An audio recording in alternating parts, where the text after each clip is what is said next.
Hello, everyone, and welcome to iCritic Live. This is the podcast where we talk about entertainment, pop culture, and life in between. I'm your host, Kevin T. Rodriguez, film critic of iCritic.net, and thank you so much for spending a few minutes of your time here with me today. And I'm sorry that it's been a little while since there has been an episode. I do have topics that I do have lined up. We are going to be doing the annual If We Picked the Winner special with Rachel next week. I have been working on the next Oscar book, which you can pre-order at Kickstarter at the links on the podcast description and things like that. There was a part of me that wanted to do a third episode on Emilia Perez, but I kind of feel like that movie's dead in the water, and I don't feel like kicking it while it's down anymore. Zoe Saldana will probably still win, but otherwise I think that movie's dead in the water. And of course, there's a lot of political stuff that's coming into the entertainment industry to the point where I'm wondering how much longer can I just stay silent as an American about some of these very troubling things I see coming my way. But you know what? Before we get into any of that, why don't we talk about something fun? And let's talk about how I kind of feel like this is a kind of a great year for Disney Plus original programming. So I saw two shows on Disney Plus this week that I just absolutely loved. Now, one of them's not finished, and that would be Pixar's Win or Lose, which is a TV series about a softball team, and each episode follows a character for a week leading up to a big game, and supposedly at the end of the season, the big game will tie all the storylines together. Now, the show has received some controversy because of an episode with a trans character that was removed. Well, I don't know if it was removed. I don't even know if it was completely animated, but it was planned, and at the very least, it's not going to be airing if it got into production, and maybe it didn't even get into production. I don't know. So that received some controversy and some pushback. But that being said, from the two episodes I saw, it was pure Pixar magic. If you've been complaining that their movies have not felt very magical recently, even though I think Turning Red and Soul are definitely top tier Pixar films, then Win or Lose is definitely going to be up your alley, and Pixar is using the television format in a very wise way by making it so that, okay, there's one essentially 2-hour storyline. This probably could have been a movie had they really tried, but they're making a TV series to give you little pauses, let each character have their moment in the sun, and I hope that they are able to bring it together very, very well, because what a great achievement it would be if this can all come together. So far, I love the first two episodes. The first episode revolves around the coach's daughter who's on the softball team, and she's not sure if she's there because she's the daughter of the softball coach or if she actually deserves to be there. Spoiler alert, she didn't get any hits all season, but the ending to her episode has been really clever so far. And then the second episode you think would be about another kid, but instead it's about the umpire who calls the shots and his personal life, which I actually like that episode a lot more, maybe because I'm getting older and closer to that age bracket, but it's I'm glad that they're spending time on the adults as well as the kids. So apparently there's going to be 2 episodes every week, and I'm very much looking forward to this. However, the main show I want to talk about, and you probably know what it is because it's the topic of the episode, is Your Friendly Neighborhood Spider-Man. Now, as with most people, I was introduced to Spider-Man through a TV show. Just spoiler alert, I'm a little older than most people probably listening to this podcast. My first real introduction to Spider-Man was the 1994 Fox Kids series. I think it was 94. Is it 94 or was it 92? The years, they do go by, as they say. And I like that show. Now, I have rewatched the show, not recently, but several years ago, I was rewatching it a little bit, and it was okay, it has not held up the best. Admittingly, there are some issues with that show. I think the Spectacular Spider-Man, which started on Kids WB, one of the final shows for the network, and then moved to Disney XD, was a much better show. That show still holds up very well. Not too impressed with Ultimate Spider-Man, if I'm being honest. I also was not a fan of Spider-Man Unlimited. By the way, pretty much all of these can be streamed on Disney Plus.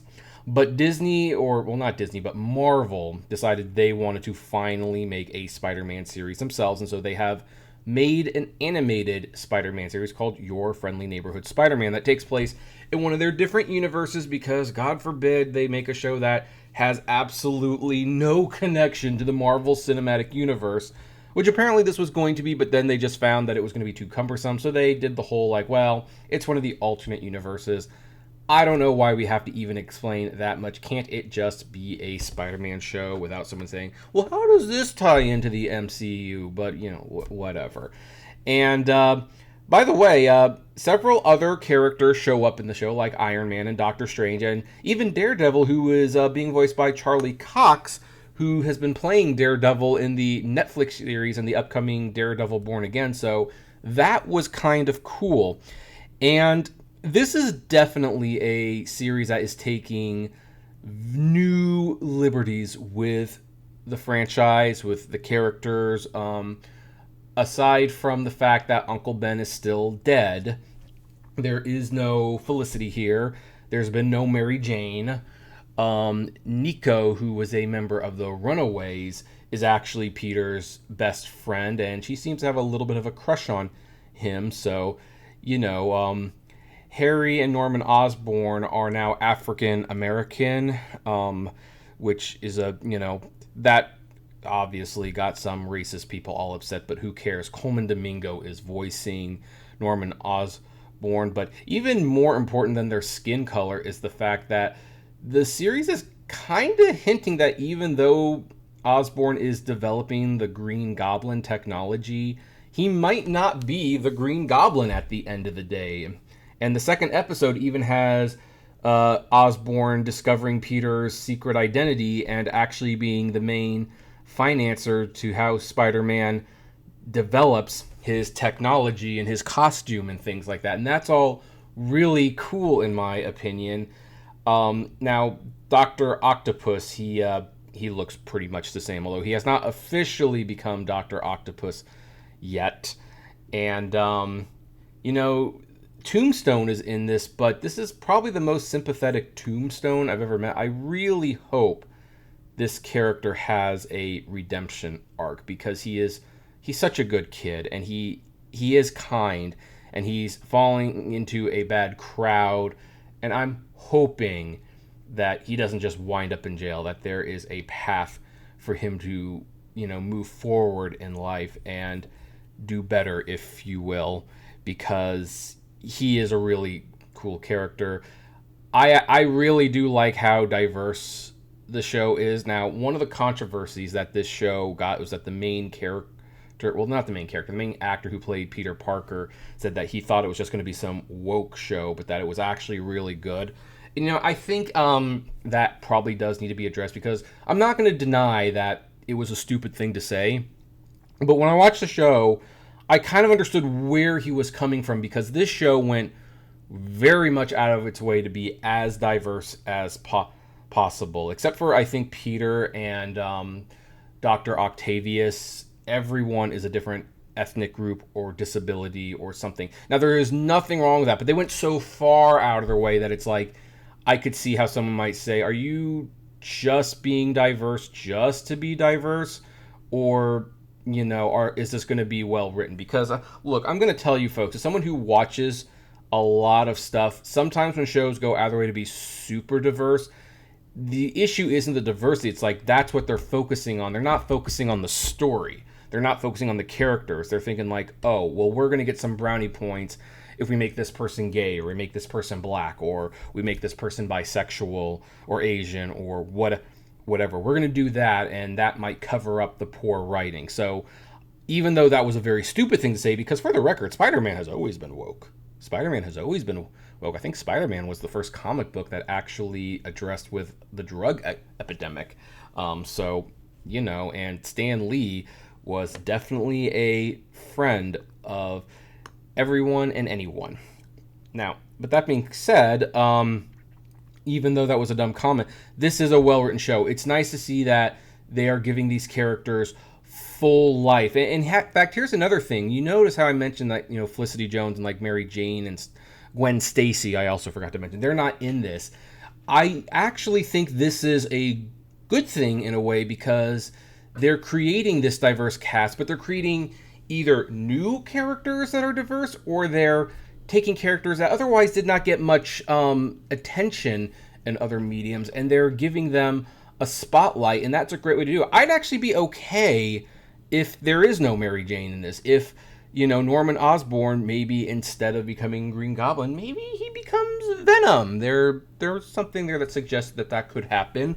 Dr. Connors is a African-American woman. She'll probably turn into the Lizard. They've already hinted at that. But, otherwise, I like that they're doing, for the most part, new things with these characters. And they're bringing in people that we don't normally see. So I would like to see the show continue to diverge from the Spider-Man lore. Because, look, it is its own universe. Why can't it be its own thing?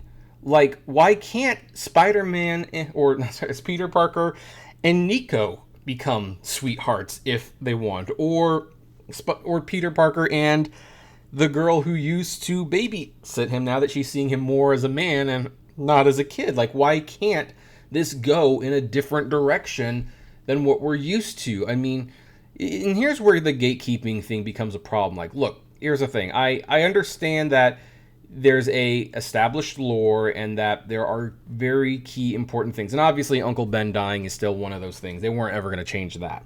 But you are doing this in another universe.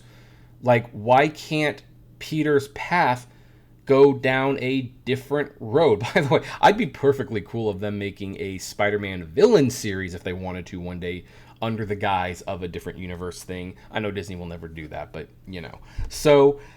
So far, the show has been greenlit for 3 seasons. So I'm assuming they have like a complete story they want to tell, but apparently the show is doing very well in the numbers. Hope maybe that will even get them to greenlight more seasons. I'd love for this to be 6 seasons if the quality of the writing and the character development continued this entire time.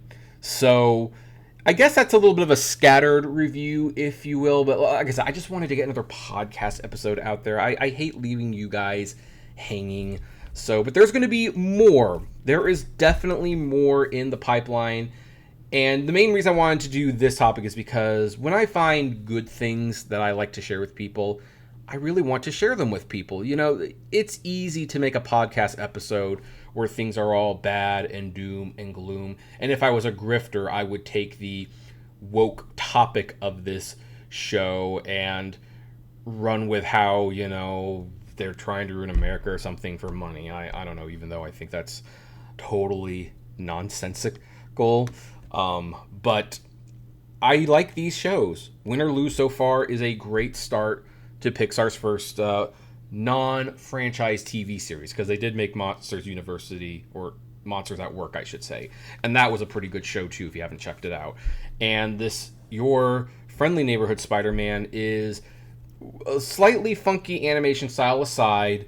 It's very good. We have the full season. It's up. I highly recommend you watch it. Chances are you'll end up binging it because it's that good. And I am so glad that this was renewed for a couple seasons up front, because if they stick to that, then it should have a conclusive ending come season 3, should Disney decide they don't want to continue with this, although I'm hoping that they will. But anyway, folks, that's where we are going to end this episode. Have you seen Spider-Man or Your Friendly Neighborhood Spider-Man or Win or Lose? What do you think of it? If you're listening to this podcast on a place where there are comments that can be left, please leave those comments. We do want to hear from you and find out what you think about this stuff. And hey, if this is your first time listening to this podcast and some of the upcoming stuff sounds exciting or you like what you hear, why don't we make it official? Why don't you subscribe? We are available on YouTube, Spotify, Apple, Deezer, all the major podcasting platforms of your choice. And as always, I'll see you at the movies. Take care.